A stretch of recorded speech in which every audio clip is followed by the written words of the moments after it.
is now. Hi everyone, मुझे एक सवाल के साथ शुरुआत करनी है। यहाँ पे किन किन लोगों ने मीम्स क्या होता है वो सुना है? Show of hands. ग्रेट। किन किन लोगों ने यहाँ मीम्स अपने दोस्तों के साथ शेयर किया है? Show of hands. Almost everyone. But यहाँ पे कोई मुझे बता सकता है कि where does the word meme come from? Anyone? No problem. I'm here to tell you exactly that today. और पता है इसके साथ ना एक interesting observation भी है.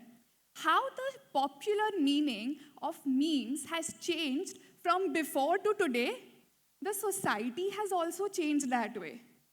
So, the word meme was actually coined by Sir Richard Dawkins back in the year 1979.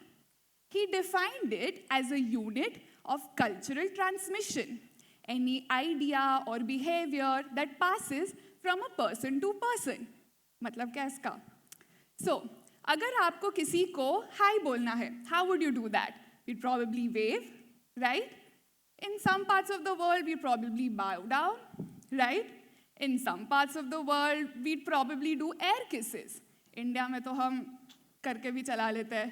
So all these different cultural behaviors is what was referred to as originally as a meme. And not just cultural behaviors, our traditions, values, norms, ideals in society to society, which passes from person to person, was referred to as memes. Click to today. This is what memes mean. Now, don't get me wrong, I don't have any problem with memes. They are hilarious, just like a wow. But what I do have a problem with is things that are influencing our society today don't have any cultural depth or value. No. Instead, they are being selected by an algorithm basis how much like or attention that is getting.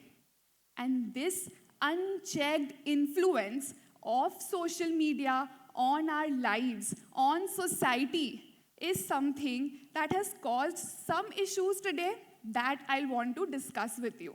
Okay? So, the first thing is, again, I want to start with a question. आप में से कितने लोगों को लगता है कि एक इंसान जो 50 लाख रुपए कमा रहा है साल का, वो सक्सेसफुल है कि नहीं? Show of hands. Okay, some of you. But how many of you feel that someone who's earning 30 lakh rupees or someone who's earning 50 lakh rupees is more successful than someone who's earning 30 lakh rupees? In comparison, I think question samajh nahi aaya, so I'll repeat. But how many of you feel that someone who's earning 50 lakh rupees is more successful than someone who's earning 30 lakh rupees? Almost everyone. Well, that's the thing, right? Today, we as a society don't measure our success and happiness in an absolute manner, but we do it by comparing it with someone else. Sharma ji के बेटे से ज़्यादा होना चाहिए तो हम खुश और successful है, right? Now, the issue with this is that, okay, this has always happened, but now with social media, this is on steroids. And what has happened as a result is the more our lives look aesthetic, the more concerts we attend, the more trips we take, the flashy cars we have, the more trendy our wardrobe is, we get more likes and social validation for it. So as a result, our spending is getting attached to our self-worth and success. And you know what? Companies love this. Because they can keep selling things to you.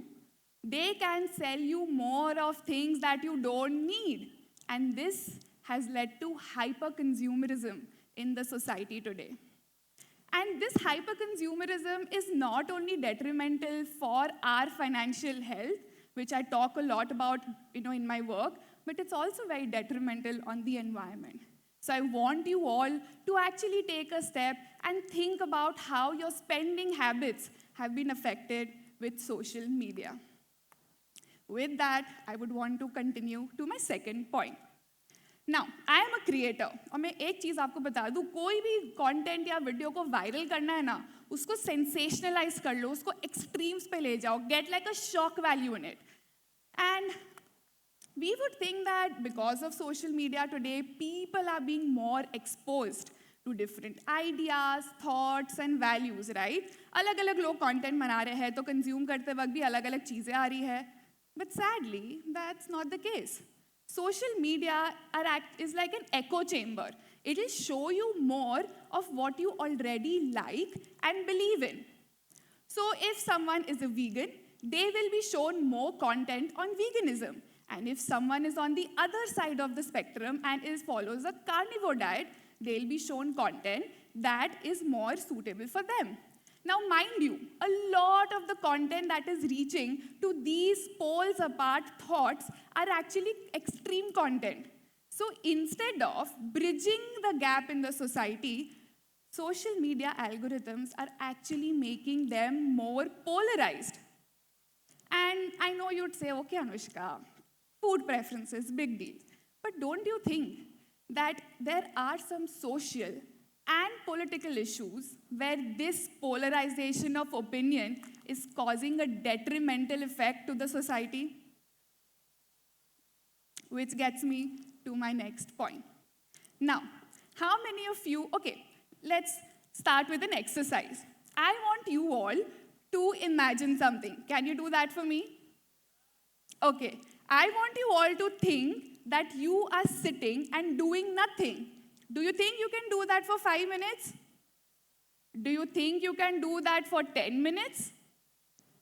Do you think you can do that for 20 minutes? Sitting and doing nothing. See, the yeses have gone down.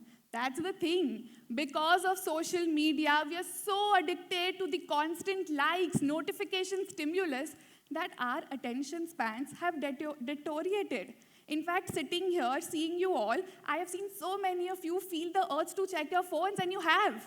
That's how bad our attention has become today. That's how restless we have become today. And that is impacting our ability to do focused and deep work.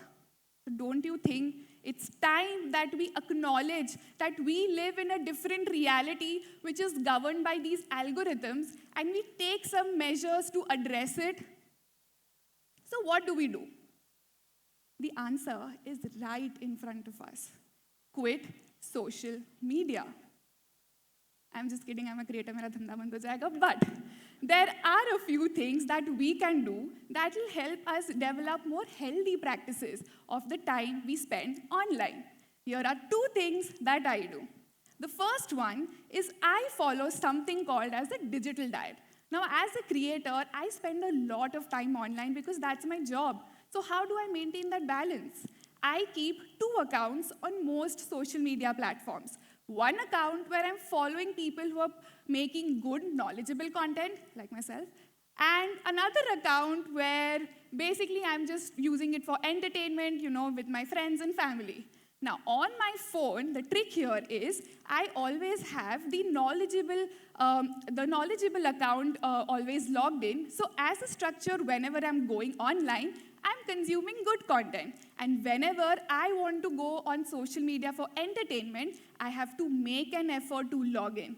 So this structure makes it easy for me to be conscious about the time I spend online.